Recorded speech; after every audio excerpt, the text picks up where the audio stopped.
Sağlam bədəndən daha vacib olan nədir? Təbii ki, sağlam ruh, sağlam dünya görüşü, pozitiv, sağlam düşüncə əsaslı. Bəzən insanlar xəstə deyirlər, amma sağlam da deyirlər. Sizin üçün sağlamlıq nədir? Analizlərdəki normalar, yoxsa daxili rahatlıq? Xəstəlik sadəcə diaqnozdur. Bəs sağlamlıq nədir? O da sadəcə analiz cavabıdır, yoxsa gündəlik həyat keyfiyyətidir?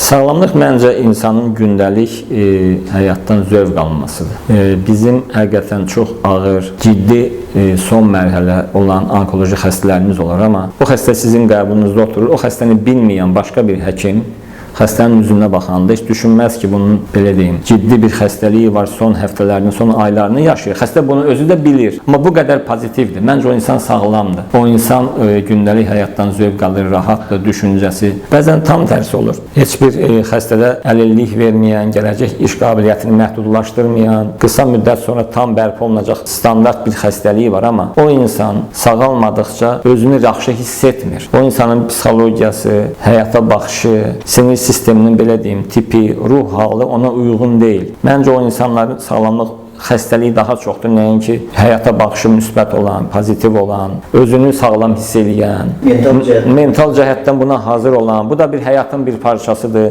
Xəstəlik də həyatın bir yüzüdür. Bu ola bilər. Buna da hazır olmaq lazımdır və bunu qəbul edən insan məncə sağlamdır.